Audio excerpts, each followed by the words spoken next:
The fisheye lens blurring effect was too distracting for me. Everything is bulging out of me except for the edges. What? Actual complaint. Valid. Also, the subtitles are difficult to read and keep up with. A real failure of cinematography and visuals across the board. Oh, no. Oh, boy. Reminds me of how distracting the high frame rate was in Avatar 2. What? Very immersion breaking. Am I the only one? Yes. Yes, you are. That was a 1-star review from IMDb.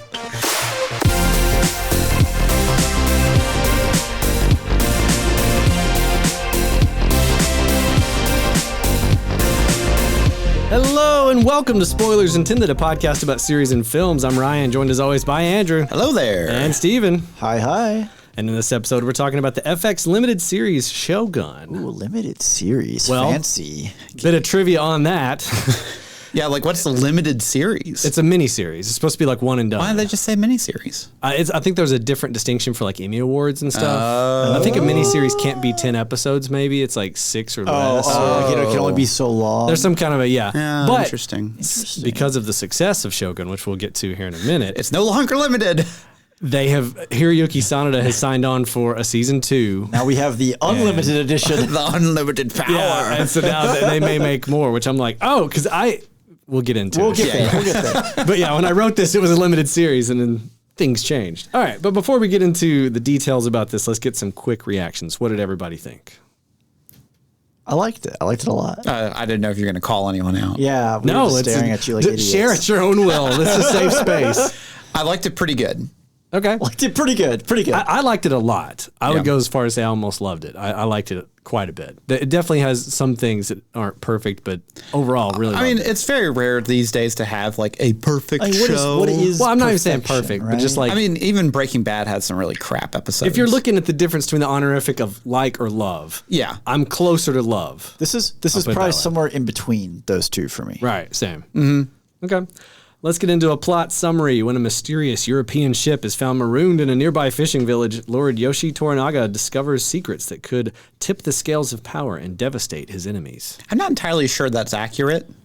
It's accurate, but not really representative of the show. Definitely not representative of Oh, the show. there's way more going. I like that though because it doesn't really give it away. There's was way gonna more say, going on than that. I'm very torn on some of these descriptions because it's like, well, that's not what happens, but it's like, but you don't really want to tip your wanna hand. put Yeah, that in this synopsis. show is very nuanced. It is. Yeah, Like, there's a boy. lot going on. A lot of nuance. There's a lot. So much nuance that if you're not paying attention for even 30 seconds, you're probably going to miss a whole lot of content. And when I said limited series, I did say Shogun, right? We did say the name of what we're talking You about. said FX limited series. I think I messed up the limited series. We're talking about Shogun, to be clear. This is the show FX Yeah. limited series. Figure it out. Well, now so we just can't say the name anymore. We just have to they just have to guess what it is. People Refer have to to try- it as obliquely as He possible. said samurai a couple times. Is this last samurai again? No. What's wrong with Okay. those animals? Here's some details about Shogun. I almost said The Last Samurai. The series premiered on February 27th, 2024 on FX and Hulu. It's an FX production, but they leaned heavy on the Hulu distribution.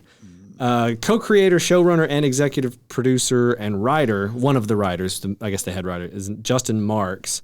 You would know because he wrote the story for Top Gun Maverick. Oh, He wrote the Okay. screenplay for live-action Jungle Book and the screenplay for Street Fighter: The Legend of Chun-Li. Oh no! Okay, so he's clearly came a really long way. His trajectory is incredible. What a so career! well on that list. Man, imagine starting out with The Legend of Chun-Li and ending on Shogun Top Gun Maverick. Nothing can hold me down. Yeah. It's an arc, but it's like an upside down arc because just to the moon. I mean, no, but that's good though. You want people to be successful. You think people leave like copies of like Street Fighter: The Legend of Chun-Li under his like dressing room No, they door? just Says, see him never walking down forget. the street and they just throw the DVDs at him. He like starts to complain about something on set, and the producer's like, "Yeah." Hey, never forget. But that implies that people are walking around with copies of Chun-Li. They just armed. So it's just people on set with him. That's it. Like so, some union He leader tries to go get lunch or whatever. And shows just, up. They have a big, just a crate of these unsold DVDs, and they're like, everybody grab one, pass them out. You show up to hit the like the lunch. What's the term? Like the Punch Craft card? services. Thank you. Yeah, craft service. You go to show up and there's just like everyone else. It's a buffet, and for him, it's just a stack of DVDs. Or maybe it's like you're on set, right? And like the guy holding the microphone dips it into the shot, and he's like, "Hey, don't do that." And he's like, "Oh yeah, boom!" And he pulls out the DVD. And goes, "Don't do this." Okay, we're even now. And he puts the DVD of Chun-Li back up. Yeah, I'll hold on to this just in case. It's like an Uno reverse card. yeah, it's exactly everything he he says. tries to fire someone, and they just hold it up, and he's like, "You got me." I'm powerless. Yeah. Okay, so this is based on the 1975 novel from James Clavell. Clavel? Unclear. I don't know. I looked at like what he's written. Nothing huge jumped out, but he's done the screenplay for some movies and stuff. And this is like a 1,000-page book. It's already pretty big. Pretty huge. Yeah, on its it's like own. 54 hours on Audible, I think. Oh, I don't like Yeah. it. No. Very, It's very pretty long. When he did a Can you imagine follow-up, trying to keep track of everyone in an audiobook where they're just names after names after names? Like, who the heck was this person? oof, It's already tough just watching it. Yeah. Like, yeah, you, to have you need just to have audio. a flow chart and family trees just for everyone. flashcards. But yeah, he also wrote like a follow-up book, but it was like decades later. Like this is 75. It was like 2000 or something. He wrote like a sequel. Yeah, music is by Nick Chuba, Atticus Ross, and Leopold Ross, which Atticus Ross always teams up with Trent Reznor and does a lot of like the Social Network and that kind of Yeah. stuff. I recognize that name. I will say, I mean, like the themes in this are quite good. Yeah. Like, Yeah. the music's Yeah. fantastic. Yeah. Starring, and here we go, a guy from Tennessee pronouncing a lot of Japanese names. Good Buckle luck. up. Hiroyuki Sanada, Cosmo Jarvis, Anna Sawai, Tadanobu Asano, Takahiro Hira, and many more. There was like a lot of I people. like, There's a I like ton. how he started off with as easy as he could. I did. Yeah. Well, we've That's done by Hiroyuki design. Sanada stuff before, and Cosmo Jarvis is at least easy. Yeah. Dude, What at if least you that's the hope one I it's messed like- up? Imagine having Yeah. a name Cosmo. His actual name is Yeah. Cosmo. It's pronounced Cosmo.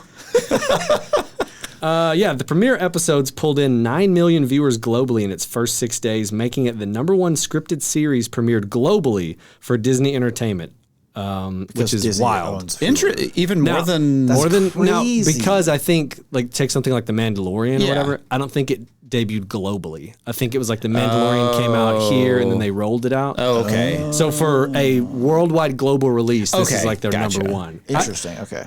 Yeah, like that's how like all these companies I know. like get around. Well, that- They're and, like, we've had the most successful thing on a Thursday at 12 Yeah. o'clock. Right, yeah. It's the baseball stats. Yeah. On a Thursday, the third night of the series, when he's facing a pitcher and He's the 2 for greatest 3 for the baseball player series. ever. Right, Yeah, yeah. he bet 700. It's like, where do you get? Who came up with this stat? It's just cherry picking stats to make it sound really Really cool. dramatic. Yeah. Well, and speaking of like looking for stats for this, it's too early. There's still like a lot of stuff. Yeah, because coming it just in. ended like because we're recording it a couple weeks after it ended. Yeah. But it still only ended a couple weeks Yeah, ago. It only wasn't a that couple long weeks ago. ago, Yeah. To the point of how popular it was, if you look just at streaming charts, like on Nielsen, which they don't have all of them, but they've got the first couple weeks, it overtook Netflix on streaming charts on its first 2 weeks, something that has rarely been seen. It's rare that Netflix gets knocked off the #1 spot, especially from Hulu. Yeah, well, because that's the thing. You know, like Disney Plus, Amazon Prime. Maybe. Okay. Okay. Max, Yeah. maybe. Yeah. It was Hulu, funny too because rising whenever up. we were like getting ready to review this, and I was like, okay, where is it? And it's like it's on Hulu. No, why is it on Hulu? And I have to go and like sign in. I got to do a whole thing. Oh, well, man. and there's no concrete info on budget, but I would guess it's a lot. A lot. I think this also Probably a had some, decent amount. COVID delays. Yeah. At some point. We're still in that era. Now, I'm actually curious because this is an American production. If the Japanese actors got paid like they're in Japan or paid like they're in America. Well, it I don't was know. filmed in a lot of it was in Vancouver area. The majority of the crew was Japanese, though, because Yeah. Hiroyuki Sanada was brought in as a executive producer. And he because he brought a lot of So I don't know. I don't know how that How works. does that work for yeah. like union pay? international, yeah. Because that's the feel thing is like, are they part of like the actors union here? Do you have to be? yeah, I don't know. Yeah. So the thing is, though, I feel like the union, and we're speculating in this. Yeah, yeah. entire- This is total I feel like tangent. the union should have rules in place where if you bring in a foreign film crew to the U.S. or whatever, Canada, They get paid as union. because otherwise it's just they would be undercut. It would just be like, well, every film crew came from India. We brought them. Yeah, you know, like it has to be, they'd never be able to hold or that. there has to be some kind of stipulation to say because of like the nature of this specific show to have the authenticity and stuff. Like you can bring in a foreign crew or something. I don't know. It kind of cracked works. me up that it was like, okay, they have. we're just everybody's like this is just lousy with period accurate actors everywhere, and it's like, well, we filmed it in Canada. Wait, really? We didn't go to Japan? Because Canada's cheap, and probably honestly, Japan's probably much harder to film in. Well, also, I mean, the environment around Vancouver is pretty accurate to what they're going for in Japan. Well, I mean, it works. and that's the It's thing. just- Like, whenever you if you actually look at the latitude and longitude of like where Japan is, like. It's pretty much like because it pretty much spans the entire length of or the height of the U.S. So the West essentially. Coast. Yeah. Okay, so it's got a range of climates, anyways. Because of Yeah. Okay, let's get into some overall thoughts. What did you guys think about this? Spoiler free. I liked it. This is so my single line take on this has been this is the best Game of Thrones like show to come out since Game of Thrones. You have all these people, Beast Bops is out there. Oh, I want to make Game of Thrones. Right. Rings of Power Marvel edition. Right, yeah. Yeah. And this is it. This has all the political intrigue of Game of Thrones. It has all the tension, the risk to characters. No one's safe. Right. So I had a lot of the same feelings that I had in like the early seasons of Game of Thrones when I was watching this because of the different you houses literally have vying no for power. idea. Everyone has their own goal in mind. Yeah. They all have their own self-interest, and it's a question of how do they conflict, right? Right. And I mean, it helps that again there is ultimately the power of over Japan at stake. It's really well acted. It's really well shot. So it's got the production values like a Game of Thrones kind of like prestige drama type thing too. It's not, this is an expensive streaming show. Right. Yeah. And so I think there's a lot about it that does. I mean, obviously not the fantasy setting. It's historical fantasy, if you will. But like, but I mean, even Game of Thrones is medieval. This is still it is medieval. So the story itself is kind of like a loose interpretation of Oda Nobunaga. Nobunaga. Yeah. Is basically his conquest to unite Japan, which happened in real life. This is just kind of his rise. It's a dramatization of ish. Yeah, well, it's loose. Yeah. The Toranaga's clan is made up. Minowara is fictional. Yeah. So like it's emphatically fictional, just in a historical setting. Yeah.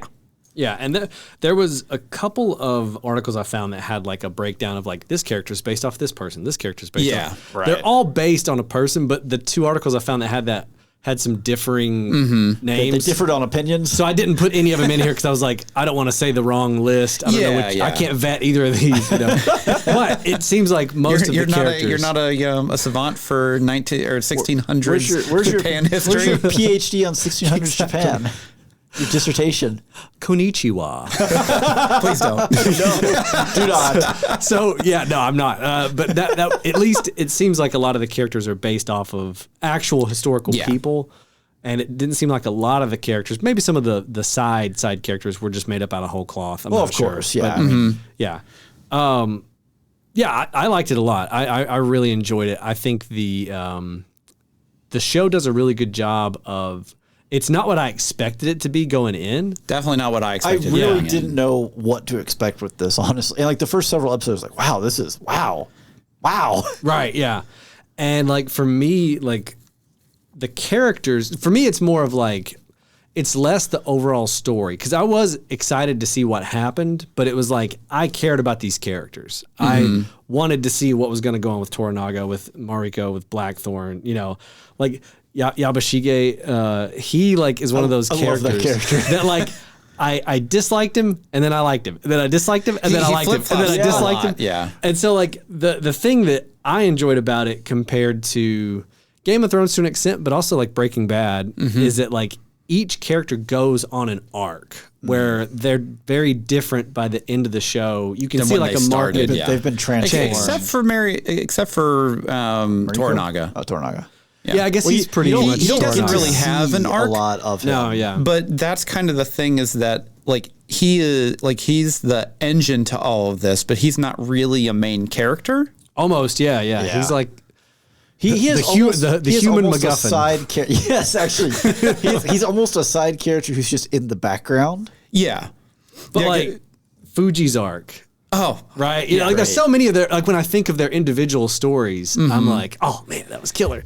But like the overall plot, it's not bad. I really enjoyed the show. it's just serviceable. it's almost like secondary to the character stories, if that makes sense. It definitely is, especially like if you have like John Blackthorne, Mariko's story and like general arc that they go through, like that's like obviously the main focus of the show. Like obviously like the political machinations that happen throughout the season are definitely like forefront, but it's not specifically about that all the time. No, It's just like I want to have that moment where it's like, all right, Tornaga, sit on your chair and talk philosophy. Let's go. I don't care what it's about. Just do it. But speaking of like, just like a zoom in on Tornaga, there's a couple of scenes with like Hiroyuki Sanada where like he just goes off and you're like, oh, this guy's such a good actor. But everybody, like even Cosmo Jarvis, who plays Blackthorne, like initially in like the first episode. He takes a little bit to get used to. Yeah, I was like the pacing of how he acts. The first episode, I was like, who is this dollar store Tom Hardy? What are y'all trying to do? Like, you know what I mean? And then like as it goes along, you kind of get the feel for Like the actor and the type of person that character. he is. Dude, he starts Yeah. cursing, and I'm like, yeah, that's a British sailor. I know. Well, but just like towards the end, like he has some He's got incredible moments. Great Dude. scenes, yeah. He has some great insults, too. Oh, he does, Him yeah. and Rodriguez talking back and forth. Oh, yeah. So it's funny. I can't. What's his name? The Rodriguez. guy? Rodriguez. Yeah. Look it up real quick. Da-da-da-da-da. Rodriguez.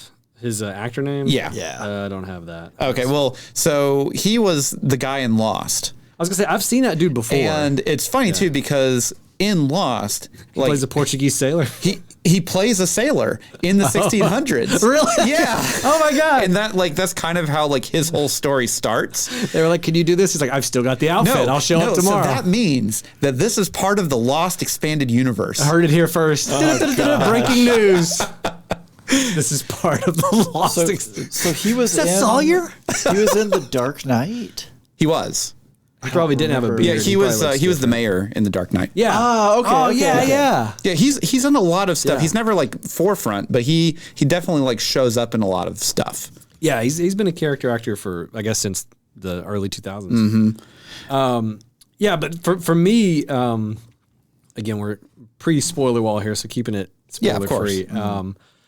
There's definitely some violence in this, but I didn't mind it. That also reminded me a little bit of Game of Thrones. Well, there are some sudden bursts of violence. It Yeah. can just be like, today is just normal. Oh my god, that dude is Yeah. in half. Yeah, there's definitely, and that's kind of. I'll let you continue, and then I'll I was gonna say, get it's- on my soapbox. It's graphic, and I think it's graphic by design. And for me, at least, in my opinion, it was never like just for shock. I felt like a lot of time it was servicing. Now, I will say it didn't feel like House of Dragons. Oh no, not at all. Or House of the Dragon or whatever yeah. for Game of Thrones, Yeah. where we just had like 3 birthing scenes in a Four. row. Four. Yeah. 8 episodes. That Buckle were, up. like Yeah. intimately graphic. We didn't have that, which was very nice. Right. Greatly yeah. appreciated. It felt like all the violence was in service to the scene. To heighten it, maybe. Yeah. But it was never just like, here's an unnecessary scene that has nothing to do with what's going on. But look, the guy's head fell off. You know, like. Yeah, there was like basically all of the, I'll say hyper violence, for just lack of a better term, Yeah. that happened was definitely in service of the story and the plot or whatever was happening. Yeah. To augment it in the sense of like this is how it was back then. this is real. And, yeah, and it definitely like it never felt like oh we didn't need this scene. Not like Right, the yeah. the mountain chopping off a horse of a head. Like we didn't need that. Right, yeah. Where that was pure shock value. yeah. Yeah. And that like from that aspect, it's really nice to have a show like this that is essentially like Game of Thrones, but in Japan, where we don't have a TV studio basically saying, "Hey, look what we can do because man. we're not on cable TV." Right, It's yeah. HBO. We can do whatever we Yeah. want. Well, and that makes Look me at all the wonder tits. because this was Look at all the simulcast. Look at them. Did you ever see the South Park where they made fun of the Yes. wiener, wiener? Anyways, I wonder with it being an FX production and also airing on FX on cable, If like it had to be obviously toned a little bit. they cut out. I would assume all the cursing or like definitely Probably censored it. Well, that's the thing. I haven't watched broadcast TV and the thing in is, a very I still long don't think time. you can say the F word. No, definitely not. So like they had to cut those out, and then the violence. I would imagine they probably had to Tone it down a either little cut bit. away from it or do whatever. I mean, like when Blackthorn is cursing away half that, like Americans don't. Is that actually an insult? I don't know. I don't know. What does What he does say? that mean? Does he have marbles in his mouth? I can't tell. The British definitely come up with their own curse words, and I think in a good way because it's very endearing. Because whenever a British goes off like that, you're just like, yeah. What is the A British? That just sounded offensive. A Brit, excuse me. A British. What is the Euro trip line? Like this dude is on a whole different level of cursing Swearing. for me. So for me, I like the show pretty good. Yeah. They're so again, and I talked about this on House of the Dragon. I'm not a really big fan of these kind of shows. Generally, When you say speaking. these kind of shows, what do you mean? Like political machinations of look at the medieval style of this show, and we have violence and political intrigue and that kind of stuff. It's not always the kind of show that you walk away from feeling good. You know what I mean? It's not even that. Like I watch a bunch of downer shows. That's and true. This is He does definitely like a to downer. cry. But the show itself, I wanted to watch it just because Hiroyuki Sanada's in it. Sure. And it's about feudal Japan, which is also really cool. Yeah. And most of the show I genuinely enjoyed. It definitely lulls in the middle, and then the final episode is interesting. I'm not obviously we're going to talk about that past the spoiler wall. Yeah. But the show definitely went in a direction that I didn't expect, but then also retrospectively, I'm like, yeah, I could definitely see this makes sense of where the show ended. Oh, I have a lot to say about that. Yeah, but again, we have to save that for the spoiler wall. Without giving away, it definitely felt to me like the first 4 episodes were just bangers, like full hook. Yeah. They sold you on the concept. 5 and 6, it was kind of like, it was a little. we're losing the plot a little. We're a little bit of a lull, and then 7 and 8 was like, oh man, we are ramping. Episodes we're 7, 8, launching. and 9 are some of the best pieces of TV I've seen in a incredibly long time. Yeah. 7, 8, 9 is a good. I'll say The Last of Us wasn't that long ago.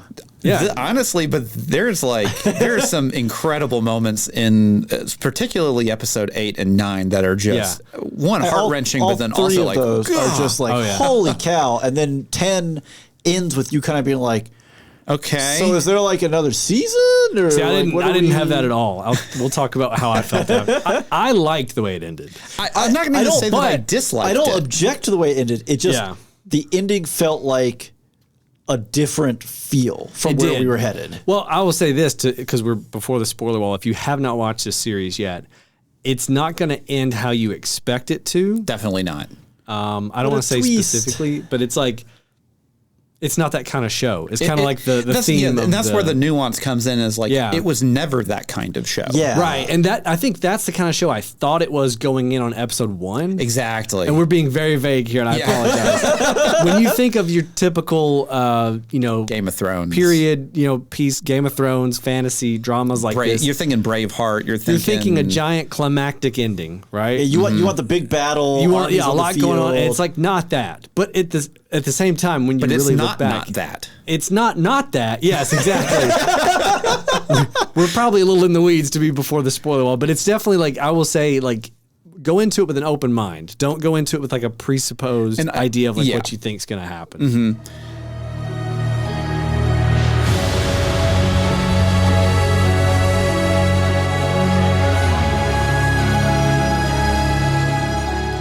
Are you looking for an interpreter to translate all the podcast content that you could ever possibly want, the best or worst of media in the land? All right. SpoilersIntendedPodcast.com. We are your translators. We can make sure that you get what you need and what you want. Yes. And we're translating the good and bad movies and TV shows. Not that our episodes are good and bad. And if you want to interact directly with your interpreter, Discord, it's free. We're there. Along with the rest of the Spoilers Intended community, we're hanging out, talking about all kinds of things, shows we're watching, like Shogun, Fallout, other TV shows out there, and other things we're just doing, hobbies, gaming, what we're listening to, and other things we're watching. And if you want us to interpret for you through social media what we're going to be reviewing next, check us out on Instagram and Facebook.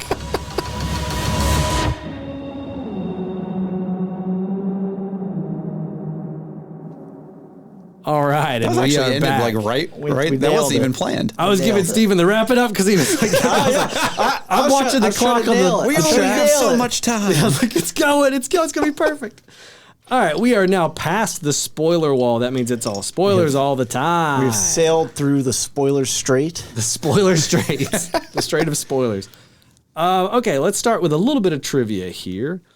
So the novel Shogun was originally adapted into a miniseries, Shogun, in 1980, starring Richard Chamberlain. And I heard the original one's fantastic too. I've heard it's good. I couldn't find it to stream anywhere. I haven't tried to look it up. I'm kind of interested to check out the book, honestly. So many of the 1-star reviews when I was wading through them to find, the one I used at the front of the show were like, this is terrible compared to the 1980 one. The 1981 kills this on every level. And I was like, really? Is it that good? Or is it just like you grew up watching that one? This is what you know Shogun to be. So yeah. I would love to try to find it at some point, just to maybe watch the first episode just to compare, because it also was like a mini series. Yeah. Hiroyuki Sanada performed his own stunts in this because he's awesome. Because, that's what he How does. many stunts did he actually do? I would assume any kind of fights and stuff. He's on horseback a couple times. Participated? He He was in, rode like, the maybe horse. in, like, 3? 2 or 3. Yeah. Whatever. Hey, he's older. Give him this. I perform my own stunts. So you put on your armor? Steven gets winded going upstairs. Well, what stunts did he do? Okay, Shogun takes place between the near end of the Warring States period, or Sengoku Jidai, and the beginning of the Edo period, or the Tokugawa shogunate. So right in that inflection point. As I said earlier, Shogun might be returning for a second Caesar because Hiroyuki Sanada has signed on to return as Lord Toranaga. I mean, presumably, if they're offering him a contract, they have plans to pull this together. It's just, can they pull all the pieces in? Well, so the show was originally billed as a limited series, but FX is now moving Shogun into the drama category in the Emmy race out of the miniseries. Oh, okay. So they really want this to continue, yeah. But I think what happened, and FX has declined to comment on any of this, but people at the Emmy Awards can see that hey, you took it out of miniseries and you put it over in drama. Yeah. What are y'all doing? And then Hiroyuki Sanada's like, yeah, I signed on for season 2. And they're like, because it was billed as this is it, right? Yeah. And I think what happened is it was such a hit that it's not that they didn't expect it, they just didn't know how good it was going to be. And that's kind of how the season ends, where it's like, if it ended here, we're good. It is We have still a complete acceptable story. Yeah. But if we get a second season, then clearly there's a lot more here that we can do. It makes me wonder where they are in the book. So apparently they did about 2/3 of the book is what a couple of reviewers were saying, is that this is about 2/3 of where. Wow. That's more than I would have thought, honestly. Same. I thought it's probably like a halfway point. It's like a 1,000-page book. It's a big book. I mean, right. So apparently they got through quite a bit. Stuff. Quite a decent at this point. Because it's set in the 1600s, the actors aren't speaking modern Japanese, but period Japanese. Yep. Hiroyuki Sanada explained in an interview with NPR that it's similar to an English-speaking person performing Shakespeare. He said it was hard for some of the younger Japanese actors who did not have experience with samurai dramas to speak this way, and authenticity was very important to the show's creators and producers, and that's why they brought Sanada on as a producer of the show, so that he could be the one that's He's done a lot of period dramas. Right, yeah. Well, especially we were talking before the episode started that I saw an Instagram reel of this Japanese actor from childhood, then teenage years, and it ends up being Hiroyuki Sanada. He looks totally different. And it's pretty much nothing but period pieces up until he's in his 20s. Yeah. And it's just wow. So he's probably been doing this since he was, like a kid. Forever. But the Japanese is definitely different than what I'm used to listening to, watching anime or whatever. Yeah. Right. There's not a ton of trivia out there right now on the production of this. There's a couple things. It hasn't been long enough. I'm not shocked. Yeah. Yeah, there's stuff about what Portugal was really doing at this time, and there's Hatamoto translates to near the banner, and it's okay, cool, whatever. But I couldn't find a whole lot of boots on the ground, other than that stuff about the old school Japanese language. I tried to look up info on what lenses they were using. Very wide lenses. Because holy cow, the bit about the distortion or the fisheye, fringing on the edges and stuff. There's some vignetting in there, and it's not tasteful, I added this in. It's no, that's just either the hood of the lens or you just ran out of space on this lens. Yeah, and at first I was I kind of liked it by the end of the show. By the end of the show, I liked it. But it was fine. That first episode, I was like, man, they really like this wide. I know. There's some barrel distortion in this sucker, let me tell you. Well, that just says to me that they really want to get in there with their lenses and cameras and stuff into these much smaller sets of these interiors. I did see some commentary, and of course, there's no way to say is it real or not, is it accurate, about the idea that it was meant to replicate like older photographs from Japan. It did have that kind of vibe. A little bit here and there. Yeah. Now, the color palette was very muted. Very muted. Which I liked. That definitely very, feels like it should be. It's very Instagram photographer to it. I'm not going to lie. I think the color palette was muted, but even despite that, man, the costumes. Every outfit, every person wore, I was like, I want that. Yeah. That looks so cool. Even John Blackthorne's outfits were fantastic. They were great. Dude, Yabashiga shows up with that like raven. Yes. I was like, dude. He only wears it like twice though, which is so sad. But every time wearing that daily. Every time he walks on screen with it on, you're like, oh man, getting real here. Well, honestly, all of Mariko's yukatas and stuff. Oh, they're great. Just like all the layering that they have. The detail. Like there's one shot that's like really close up and you can just see like on just her shoulder mostly. And I was just like looking at like the intricate little threads and I was like, whoa. Yeah, they went really hard impressive. on this. I mean, even stuff like the litters, like the carry boxes. Yeah, with their like lacquering and design looked great. Yeah. Well, the samurai armor always looks cool. Always looks fantastic. Always looks cool. But the guys at the end, like the second to last episode, whenever they're trying to leave the Osaka, and the two front guards that they have in that, man, like the full samurai, I was like, that guy looks badass. Yeah, dude, the group of samurai there with her at the end, holy smokes. Okay, so let's get into spoiler talk. So let's start at the end with the last episode and work our way back. Sure. Okay. Oh, okay, we're going to go in reverse. Interesting. Yeah. Well, or work wherever. Let's just start there because that was what we were talking about right before the ad break. That's fair. So it doesn't end with a big climactic battle, which I think I assumed it was heading towards. I definitely assumed that. The nature of these shows. That it didn't, just because so much of the show is the political maneuvering. It's different depths of currents of I'm doing this and it means that, but to this person it means something else, and now these two people are no longer allied. Like, it didn't feel like there would be a moment for a big battle. For a big battle to have happened would have almost felt out of place. It definitely would have, because there like in the episodes preceding it, there definitely wasn't a buildup or any kind of indication that there would be an actual invasion of Osaka. Right. So like I was trying to figure out, I was like, okay, where is this actually going? It would have had to go like 0 to 60 in and no time. Then I was like, so either we're going to have terrible pacing problems in this last episode, right, or it's going to be a non-ending-ish. And my thought too was like, if I got to choose between the scene of Yabashige and Toranaga on the cliff at the end or a battle, good. I'm going cliff all day. Yeah, no, that was phenomenal. Because that was such a good scene and it was played so well. And like, again, Yabashige as a character is like, I love that character so much. I disliked him and then I love that guy and then he's doing the bad stuff. When you're like, first introduced to him, you're like, holy crap, this dude's the worst. He's insane. Yeah. And then like he's boiling a guy. The next scene, he just kind of has like this weird like grunting thing to him where he's talking to people and she's like, yeah, this dude's kind of cool. I kind of like this guy. Like you immediately like, I kind of like that. Well, and the thing that I love about that final scene with him and Toranaga is about halfway through, you're like, is he actually going to kill him? Right. Yeah. And then like he starts now he takes out the sword. I'm like, oh, this is just like good little punctuation to one, their relationship, and then also just the show. Well, and it felt very true to both of those characters. Yes. Like a lot of the shows, when you get to like the final moments of a character or to something, like they switch all of a sudden and like Toranaga would have been like really warm towards him or something. It's like, no, dude, this is Toranaga. This is who he is as a person. This is how he would have acted. Through and through. The thing that I like about it too is the exposition from him actually makes sense. Yes. Because there's no one else listening. He can have this conversation with effectively a dead man. These secrets are going to the grave, and he's the one who's putting them in the grave. Yeah. So there's no kind of like potential that this is going to get out or anything like that, because up until that point he has been tight-lipped, just stonewalled. Like when it's a good storytelling device to do something like that, to have like, this is a dying man, like its secrets will go to the grave. So for the first time we see Toranaga, and he's still not all the way opening up. Oh yeah, he's still keeping some stuff to the chest, admitting a couple things, and he gives him one little like, well, this is going to happen here, and you see the spider webs, and you can see like the plans and the machinations clicking into place, and you're like, oh my gosh. Yeah.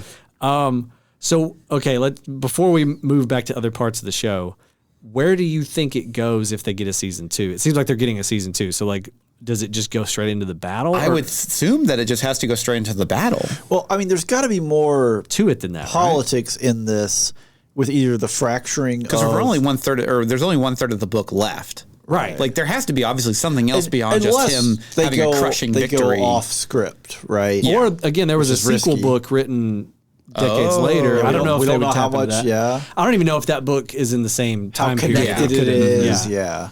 So who knows? I was just saying out loud that there is a second book technically in the series. I think for me, the last episode where it kind of not faltered but didn't really deliver was with the future Blackthorn stuff. That was weird. I didn't like that. I didn't understand. So when it starts the episode off and that's happening, I'm like, okay, interesting. How are we gonna tie this in? And I think that is where, well, and that's the thing is too, because there was a couple moments like in the middle of the episode with John where it kind of flashes in between his old self and that. I'm like, so is this just his idea of like where he wants to be? No, I think, because again, it said dream of a dream. He's recovering from a concussion essentially, right, from the explosion. Yeah, that this is his mind kind of jumping out to his future. It's not real because when he's in bed, he has the cross. Yes. And at the end of the episode, he's put it in the ocean. He doesn't keep it. And that's kind of where I was like, I'm pretty sure this actually isn't a flash forward of reality. This is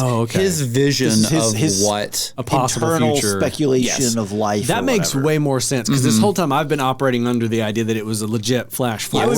I would be so mad in this kind of show if you did this flash forward because it means he's basically safe. He's safe, and I hate that. I would not. Right. Yeah. I was ready to be upset because like, what is this time skip? What does it mean? Why are we establishing that he's safe? How does he have the cross? And the scene on the boat.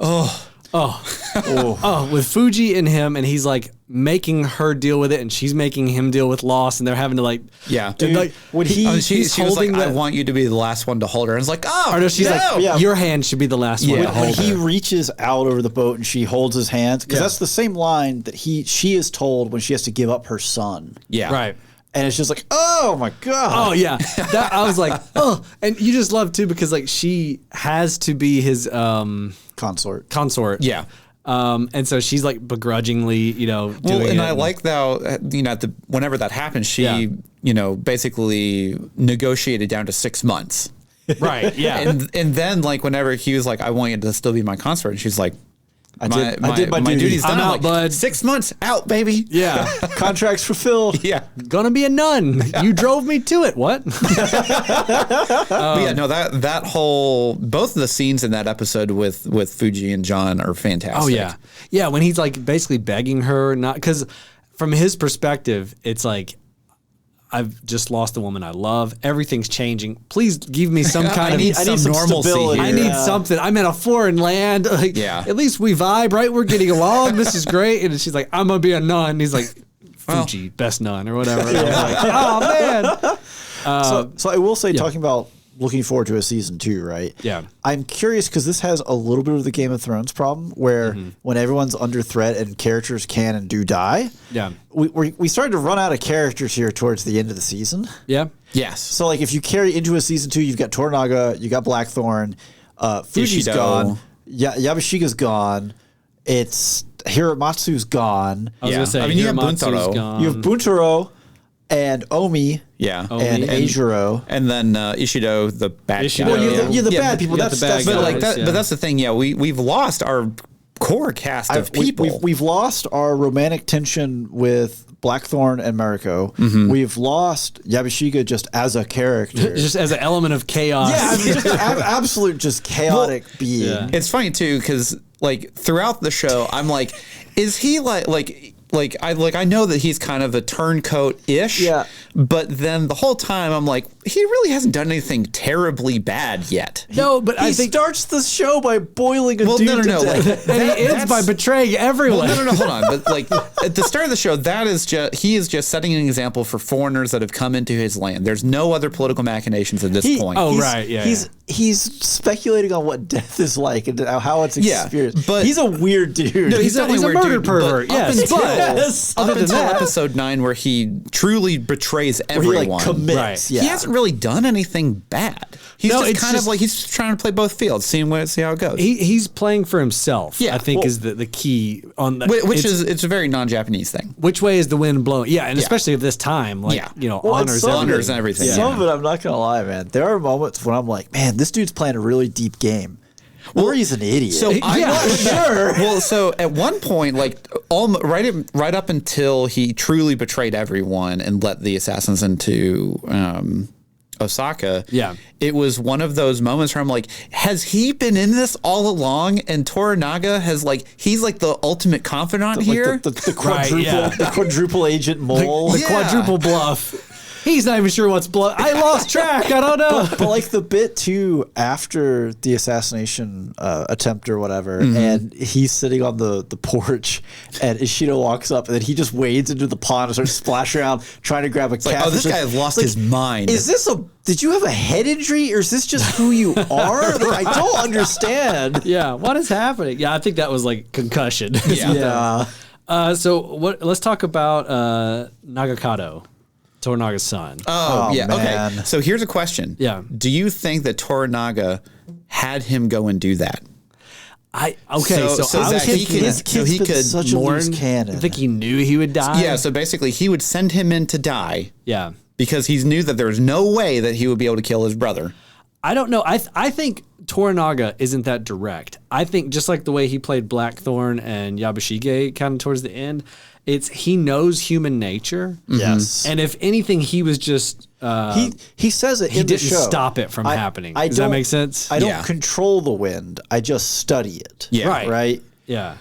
So I do think he understands his son's nature. And he knew, like, especially what he did earlier on in the season. And Right. then he's like, this kid is going to do With something such really a loose dumb. cannon. Dude, speaking of, that was a moment where I was like, okay, what's going to happen with these cannons? Oh, dude. Speaking of- And then it they hits just you got like, turned into mincemeat. holy Got it. cow. Yeah, and then it's just like hamburger meat. And I was like, oh my! I was sitting there going like, everyone's very close. You shouldn't be firing into this crowd. Highly accurate. You could have hit any of these Now, people. to be fair, those rifled cannons are very accurate. Still, Oh no, the wind blew 5 miles an hour extra. As I I was killed Lady lighting it- Mariko. a little bit of mud slipped and the cannon turned. Everyone else is dead. Yeah, but I think his character frustrated me because he was that kid. He was like, I want to go to battle. I want to get he in was action. The type of character who, in this type of show, as soon as he starts saying those kinds of things, you're like, Right. this kid's gonna die and it's gonna be terrible. Yeah. Right? Yeah. Man, Like, with yeah, his- just imagine trying to like murder your uncle and then slipping and cracking your yeah. skull open on a rock. And then like, Well, that death rattle while he's laying there, and then like his uncle looks down at him, he's like, "What's beautiful about this?" And he's yeah. like, No, that was for me such a great scene because it was like already like you're thinking, okay, how's this kid gonna die? Is uncle just gonna kill him, or is like a guard or whatever? Yeah. And then like he beefs it on this wet rock, and you're like, oh, what a fitting like. Yeah. I guess the Not word even a fitting end. not fitting, realistic. Yeah. like Yeah. accidents happen, and of course this nerd tripped on a rock as he was trying to kill his uncle and just died this way, not in some kind of honorable, Yeah. like samurai well, fight. Yeah. definitely. Again, not to go constantly back to Game of Thrones, but it's the mountain versus the sand snake fight or whatever. Viper. Yeah. Viper. Viper. Yeah. Yeah. The sand snakes. Pedro are his- Pascal. The sand snakes are his sisters. Yeah. Yeah. Yeah. But it's that thing where it's like, hey, like you're in control of the situation. You made one mistake. Yeah. One mistake. Right, yeah. And it's over. And in this case, it wasn't even his uncle had to do anything. It just literally stepped on a damp rock. And Yeah. Well, and then let's talk about the uncle, Saiki. Man, when he rolls up and he's got that shark fin hat or whatever that is, I was like, this dude looks so cool. And then he was styling the whole time. He had kind of like that silver white. 100%, yeah, like it was like that, yeah, like really bright silver. And And then then he puts on the white robe in the tea house. Yeah. Well, and I bought it wholesale that he was on Toranaga's side. I was like, oh, awesome, cool. And then I kept thinking, okay, like the twist is going to come. Where's it going to drop? What's going to or how are they going to get to him? And it's like, oh wait, they already got to him. We're already in betrayal territory. He was 6 steps ahead on this one. Like he just pulls out the note out of his robe, and he's like, "This is your official censure." And he pulls the other out. I was like, "This is your order." And his dad's like, "Don't touch that." Yeah, this is your order to kill yourself. Yeah, he said, "Don't." I want to talk about the relationship between Mariko Blackthorn and her husband Buntaro. Okay, Go ahead. I have major complaints about Buntaro, and it all revolves around, for as Game of Thrones this is, as soon as you make a choice, you die for it. Him surviving the exit out of the first exit out of Osaka was like one of probably the most derailing moments for me in the show. It Really? You watch him get like dragged down by like 60 peasants with swords and stuff. No, you see him run through the He alleyway. runs through the alley. Yeah.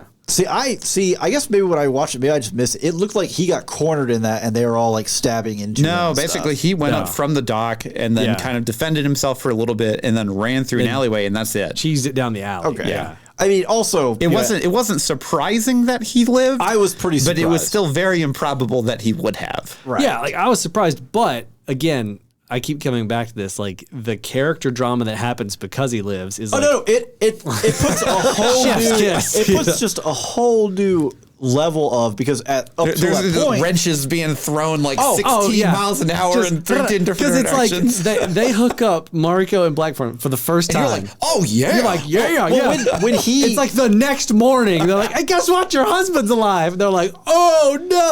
I mean, when he stands on the dock and like does his farewell, and like Blackthorn's like, we can go back and get him, and it's like, oh man, we're clearing the husband off the field, like just lining this up.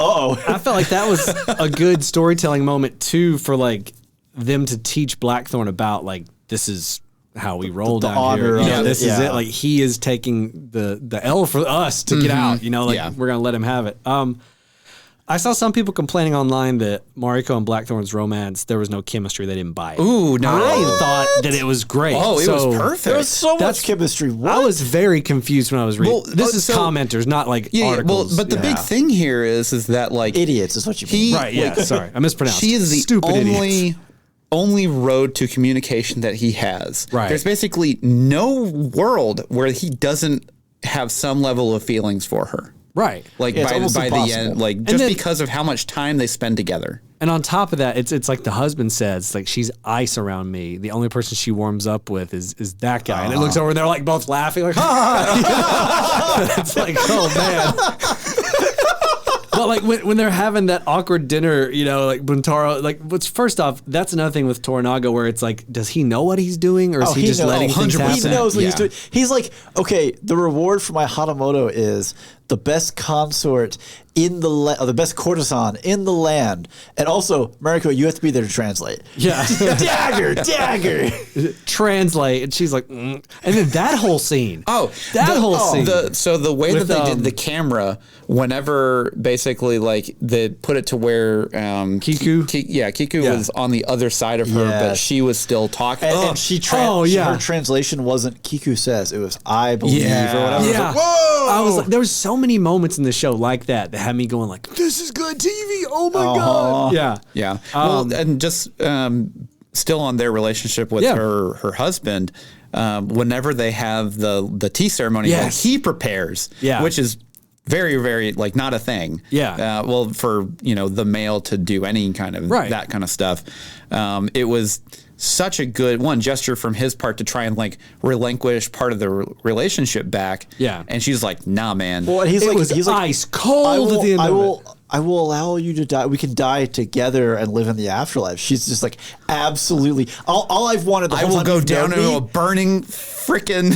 shelter. The whole time you've known me, all I've wanted to do is kill me. He's like, fine, or kill myself. Fine, I'll let you kill yourself. Absolutely not. Yeah, just throw it back in his face. Like, yeah. And then that was such a great scene. His scene or his moment after she leaves and he like starts crying and I'm like, yeah. I mean, like I feel bad for the guy, kind of. Yeah, but he beats her up that one time. Yeah. But like, I mean, that was also another like, okay, there's a lot of moments in this show that feel realistic, for lack of a better word, right? Like when Nagakato trips on or slips on the rock. Yeah. That felt like a realistic way Like, someone that's just just could what happen. happened. Right? Yeah. The dinner scene where he's like, I'm gonna get this guy drunk. We're me and Butaro are gonna go head to head on some sake here. Big white man handles alcohol. Yeah, and it's like all of a sudden this dude, is not in his best mind, and he beats up his wife, and like that started such a ball rolling. Whenever they have the confrontation in the road or whatever, right after that, like that feels how it would shake out. Yeah. In theory, yeah, it felt nothing about it felt like overly dramatized. Oh, yeah, it's like, this is melodrama here. It felt like this is like a realistic, like this happens when people that aren't mentally stable get really drunk, like things go bad. So the other thing about Mariko, one, she was a phenomenal character and probably my favorite out of the whole Great actress show. too. Anna Sawai did amazing. Absolutely phenomenal. Killer.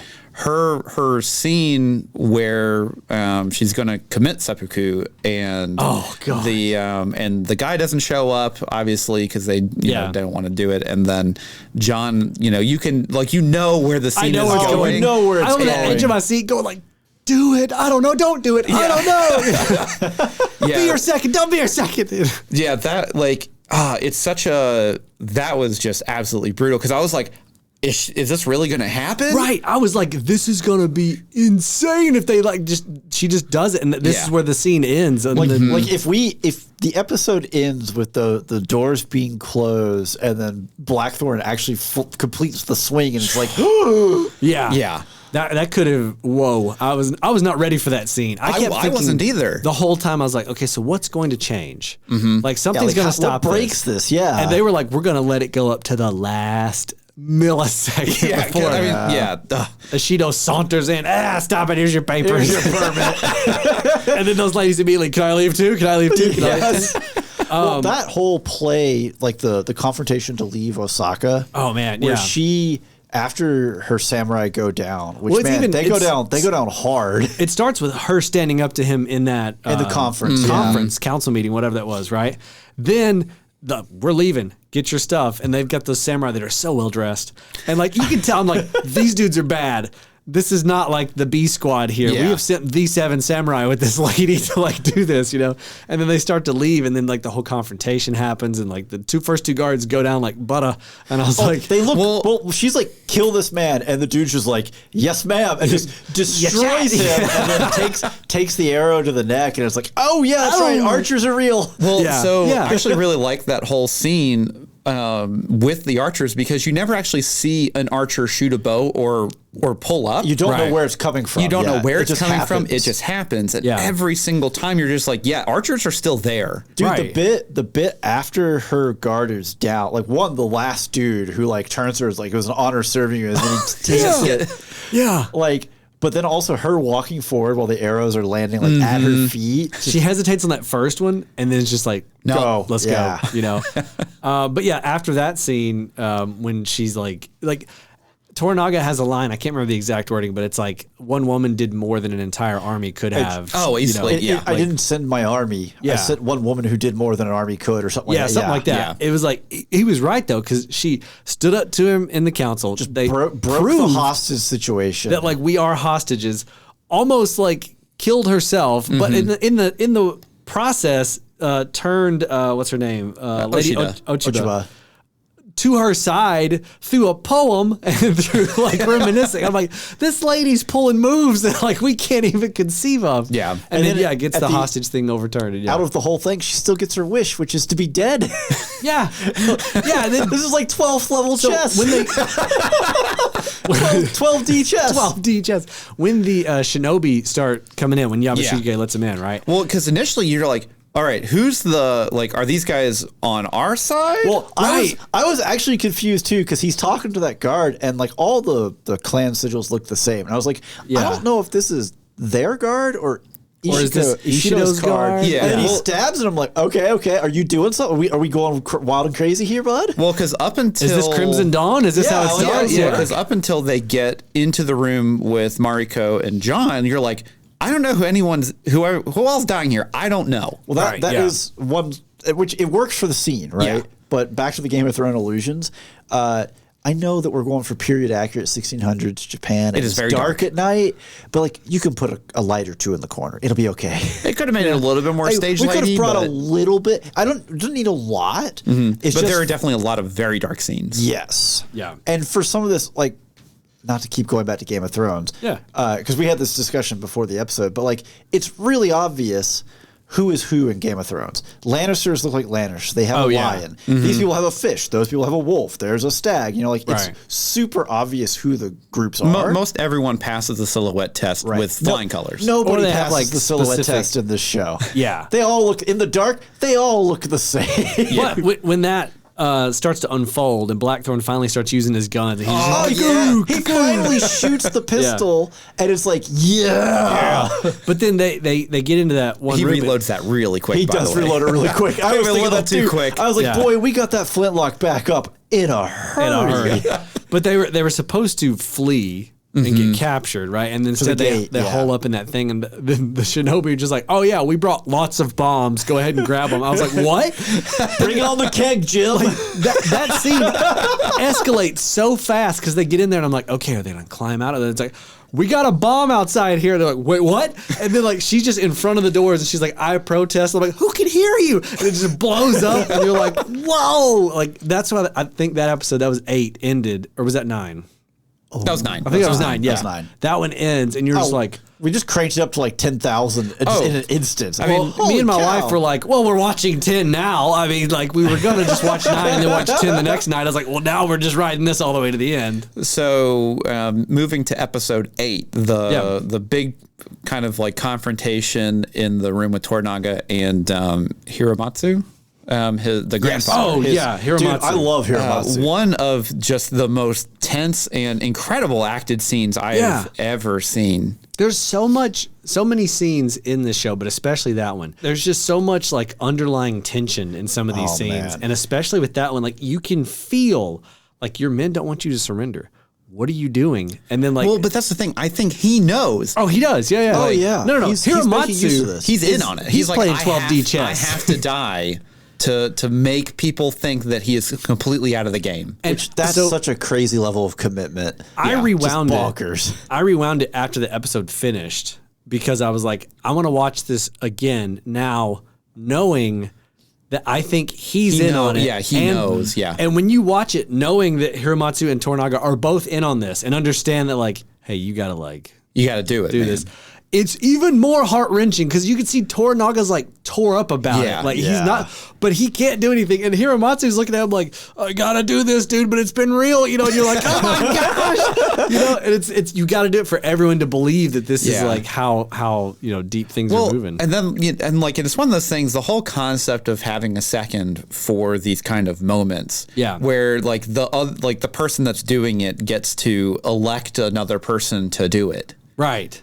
Which I understand because like the whole idea of it is like this is essentially you are killing yourself, but I'm ending your life before it actually ends. I'm gonna end it humanely and quickly Yes. instead of you having to like but you need to show me that you're gonna do that it. you're gonna do it. You yeah. need to push yourself past the point of no return, and Yes. then we will end it. Yeah. Right. But the number of people that commit harry-carry in this Dude, show is like we talked like about being 8 or 9. being I lost free count. of the childbirth in House of the Dragon. Right. Instead, we just get got to watch seppuku people instead. just remove their guts. Yeah. Gosh. But Man. at the same time, for something that is such a dramatic like gesture and such a big moment in a show, for them to do it that many times and it still be effective every time. Every time. I'm yeah. like, man, like that to me is talent because like you would think that after like the third one, it's You're like, like, oh, here we here go. Yeah. Another dude just stabbing himself. all the way to the end with Yabashigi. I was like, oh my gosh, here we go we again. started it with, again, Yabashika in the water when he went to go do it. It was like, this is dumb as all. What are you doing, you idiot? Oh yeah. Yeah, it's definitely one of those where I really think it's the added like wrinkle of basically electing someone to be the second is where a lot of that extra tension comes in because now when you're like, well, I'm gonna elect my son to do this. You're like, God. That's a whole nother dynamic. It always has to land on the person with the greatest honor of them doing it. It's like, no, can we just get random dude number 3? Where's the guard over there? Right? Get him over here. He's like, huh? I don't even. No, but they also have today. a great scene with young Toranaga where like the warlord's like, I elect you, and then his uncle's like, telling the story, and then like the Hiramatsu doesn't correct him where it's like, it was like 9 hacks for you that was a great little moment. Yeah, it was. And I was also, like, what a move. Like, I elect the 12-year-old to be my sex. Like, dude, he's not going to be able to cut your head off. yeah, he's holding the sword. Yeah, and it's like dark comedy, but when he's like, it took like 9 hits for you. I made a mess. There was something else. Which I gotta say, for as formal as a lot of the interaction is, the moments when his brother shows up and they just kind of unload and they're talking, or when Rodriguez and Blackthorn are going after him, just the informality of some of the conversations is so refreshing. It's very much like a good breath of fresh air. Yeah, and it gives good contrast to every other conversation that's had with him, because it's like, oh, okay. Like with the hyper formal, online, I saw a lot of people that were, especially in the 1-star reviews, who were Portuguese, who were like, "This stinks. This isn't how I'm Team Portugal. This is bad. This Catholics is written by some." hate this show. I mean, turns out that a lot of cultures back in the 1600s and 1700s were they're all terrible. They're all kind of pretty bad. Yeah, right. Yeah, they rolled up and they're like, "Check out the savages. I'm gonna own them." Yeah, I mean, I do love though in the first early episodes that like he thinks they're savages and they think he's a savage, and you have that dynamic of like you're just different. And the moment when he gets back to his sailors, and he's like, "What the smell?" That was the time when I realized how much of an arc he had gone on. He's changed a little bit, but like when he's like, "Oh, the smell," you're like, "You used to stink like that, bro. You didn't take a bath." Yeah, and then he gets down the alleyway and they have that whole fight, and he's just like, it's like he's disgusted at looking at a mirror of like what he used to be like. You know?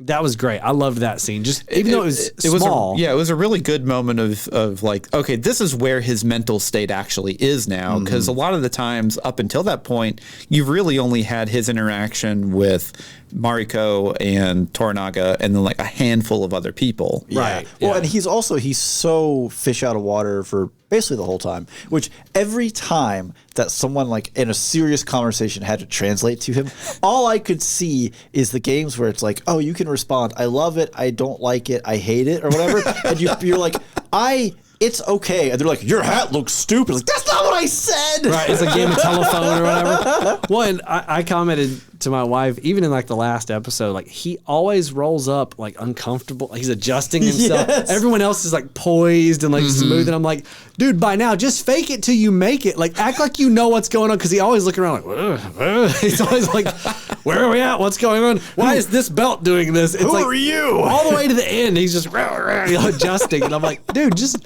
chill and walk slow. No, the thing about his sailors, right? Is it like his whole character arc early is like that's his goal. I need my guys back. Gotta get my boat back. And then when he gets to the guys and he's finally been released, it's like, ooh, I don't want the guys. Yeah, I don't know about this. Smelly. These guys kind of stink. Mariko. So I don't know. There's a lot about this show I liked. I was going to say one more time before we start to wrap up here. I was trying to think if there's any other characters we haven't mentioned. So while you're doing that, I will say whenever like we go to Japan for, a couple of weeks or whatever on vacation and you get used to like how everyone acts over there and just how everyone just kind of interacts. And then you come back and you like your first interaction of the U.S. is like Atlanta airport. Just screaming kids at a McDonald's. Has got your burger we're cold. Back, aren't we? And you just you're like, man, no one's standing in the right spot on the escalator. This person's just super smelly. And it's like, oh, land of the free. I'll take a bath when I die. Yeah. No, it's wild. Omi, the character of Omi. Dude, what a snake. Man, I know. Yeah, he was like a little sniveling little brat the whole time. I'm like, every time he'd complain, I'm like, get out of here, dude. Oh, he gets Toranaga's son to betray the samurai at the start. You're like, man, this kid's playing a game here. He's not very good at it. He's not very good at playing the game. But it doesn't matter because the person he's playing is worse. because the kid is worse. But the kid is worse. But then it was like he was learning from Yabashige a little bit. Right? What a mentor. What a mentor. But even then, he's not like as good at it as Yabashige is. And I think that's kind of like the point. It's like you're seeing him try to do some of the same moves. And he just doesn't have it. But he doesn't have He doesn't have the polish, yeah. Ishido, I thought the actor that played him. Oh, he was fantastic. Great. He was really good. Honestly, all the regents were all great. Yeah, all of them had like a unique, A different angle. and like a personality. And Is it Kiyama at the end where he's talking to Blackthorn and he's like, well, your faith. He's like, well, I'm not really concerned with the faith aspects of it, but I am a student of trade. Yeah, it's like, you're only here for your purse strings, man. Yeah. Well, again, it just keeps going back to the idea of everyone in this has their own discrete goals. They want this, they want that, and then you see the conflicts as a result of it. It just feels like such good writing. Yeah. And the last person I'll shout out before we wrap up is Jean, the brothel owner. The lady, Oh, yeah. who she runs the what was the name of that episode? It was like the Willow. The Willow Way. Willow Way. Yeah. And she's like talking to Toranaga like, I want a plot of land. It'll be great. And he puts it right across from the church. And I was like, Toranaga, I see you. But I thought she did great. That was a fun little storyline that I was like, when she has that the stick of time with Toranaga. Yeah, and that was a great little moment. I love how they keep talking about a stick of time. I was like, what does that even mean? And they go to the incense in the bowl, like, oh, it is literally a stick of time. Yeah. I was the same way. And I was like, oh, on the nose. Because like they throw around the whole like, I grant you a fief that provides 600 So I had to koku a look year. up what a fief was. Oh, you didn't know? Oh, okay. Well, no, I mean a Japanese fief. Is it different than No, like it's not. No, same? it's just a plot of a land. feudal system. Yeah.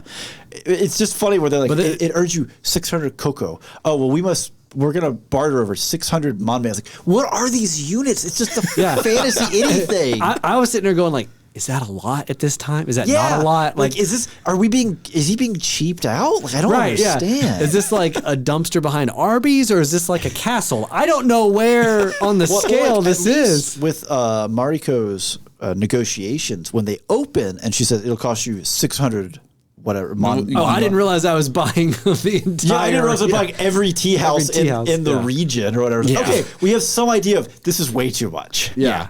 So I do like the. Oh man, sorry, I got distracted. I will say that going into the show, I definitely feel that you need to have at least a little bit of an understanding of like how the Japanese feudal system worked. To a degree, yeah. Well, and on Hulu, there's a 5-minute like watch before you watch the show. Oh, what? Okay, yeah, under the extras. And why didn't they just have that as episode 0? I don't know. It should have been like before the first episode plays, but it's like 5 minutes of like, so anyways, hey, before you can consume our show, here's a history lecture. Yeah, it was 5 minutes of like, hey, here's what happened in Japan leading up to this. Here's where we're at when the show starts. That would have been fantastic. So I should have mentioned that. But yeah, I saw an article that said watch that before, and I was like, oh, okay. And I went over to the extras, and it's like the trailer, and it's like I can't remember what they call it, but it's like. Oh, see, I like they should have just had that at the start. It should have been. It should have popped up with like before you watch episode 1. Would you like to watch? Or you could skip it or whatever. Yeah.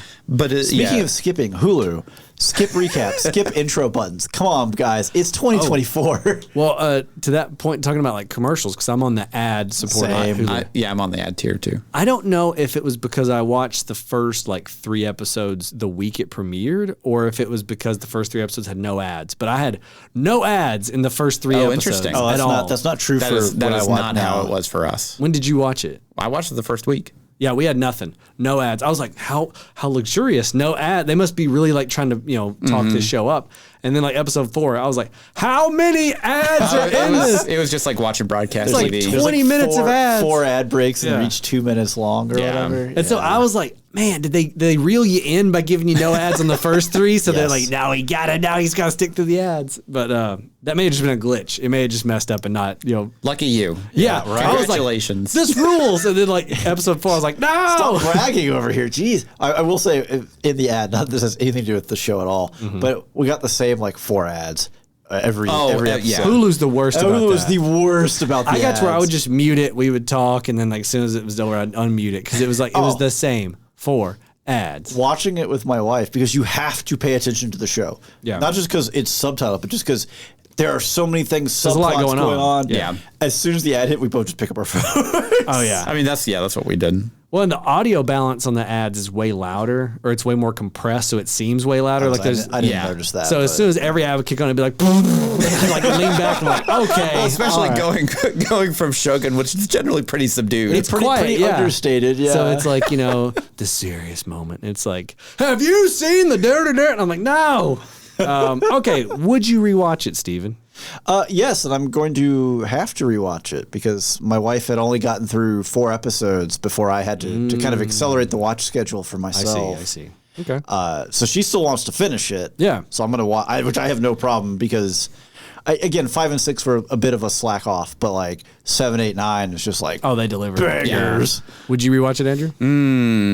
I think that's a hard question because after talking about it, I think I have a much better view on it than when I did going into the episode that we're recording. You feel like you understand more about In it. media res. No, I understood a lot of it, but I think just talking about it with other people Helps you process. Greater yeah. appreciation for it, I guess is the word. Contextualize everything. Yeah. No, I'm not, because it's one of those things where it's like I feel that I notice stuff, but then sometimes I feel that like maybe I'm just filling in the blanks of what I want to be there, and then when other people see the same subcontext that I do, then I'm like, okay, cool, I didn't miss a thing. Right, I didn't, okay, yeah. But rewatching is tough because I don't really enjoy these kind of shows in general. Yeah. But I enjoyed the show and I liked it. Yeah. But I don't know if I would rewatch it. When they announce Yeah. season 2, you'll probably be like, I got to rewatch it. No, this is the actual problem. Yeah. Is when you have a 10-hour long series. It is a lot of material. It's a lot of material to go through, and because it's subtitled, you have to watch it. That Right, is a yeah, challenge. it's That not is a just put it challenge part on, of it. yeah. Yeah. And they have a dubbed version on Hulu. They God did. I did bless. not. Oh, God. I did not push I was tempted. I was like, I want to know what it's like. Nah, I'm not pushing. I That's can the thing. only I imagine. I wouldn't even do that. No. If I'm gonna watch it, I'm gonna watch it. So for me, I think the only chance I would rewatch the entire series is if it was, let's say, 2 or 3 years before they do a season 2. If there's a big break. And it's a And- really big break. And I'm on the ad-free Hulu at that point in time. Because if I had to watch this again with the ads, I probably would, because it was obscene. Hulu's just ridiculous with their ads on the ad-supported tier. So I would only rewatch it if it's like the next season isn't for a couple years, and I'm making the big bucks, and I got the ad-free Hulu. So I don't remember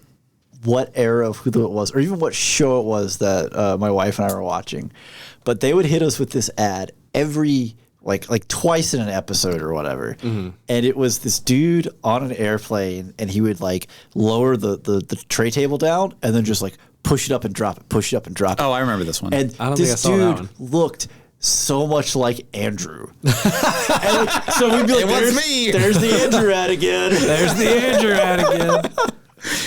Okay, well, that sounds like about all the time we got. So let's talk about our Patreon. For just $1 a month, Just you get $1? access to all of our bonus episodes. This is the single best way to support the show. Directly, your contribution goes directly to us creating new episodes, creating bonus episodes. Creating more content that you know and love. Yeah, you keep the mics on around here. We appreciate it. But you get something out of it too, other than just the good warm fuzzies you get from supporting our show. You get bonus episodes. Like right now, you can listen to our newest bonus episode that just went up on first-person shooter games. We went around and we talked about like some of our They have favorites. so much to do with Yeah, it feudal has Japan. absolutely nothing to do with feudal Japan. No. But it's fun. But, okay, well, now we can't talk about chip tier list because they didn't have chips back here, I guess. I didn't know Andrew was holding me to a rubric where we can't talk about anything except for I the will Monarch make Fight rubrics Club. To us fight anything. monarchs because monarchs did exist. Yeah, I guess we can talk about that. End of list. What do you like, Andrew, that existed during Japan? I don't know. I really Japan, like that's a the soda wide tier period. list. They didn't have soda. Yes, we also have a bonus episode on sodas. We do all sorts We of have Chat GPT episodes where we input things and then we make things from it. the Chat GPT Dear Abby episode where we give relationship advice to Insane. Chat GPT. Insane. Poor relationship advice. One of my favorite intros of all time. And if you want to that preview intro, wow. Yeah. If you want to preview any of our bonus episodes, you They're can all see open on the a feed. preview, 15, 10 minutes, a little chunk of it on the main feed. We also have Patreon picks polls over there every now and then where you can vote on like what we're going to be reviewing coming up. We have some commentaries where you can sync your phone with like whatever movie you're watching, like Mystery Science Theater style, and listen to us do commentary. We got one for the Crystal Skull that's pretty incredible. We also have one for First time I saw Crystal Starship Skull, let Troopers, me which tell I had you. never seen before. Yeah, And there's a lot of Starship good stuff. Troopers is such a good film.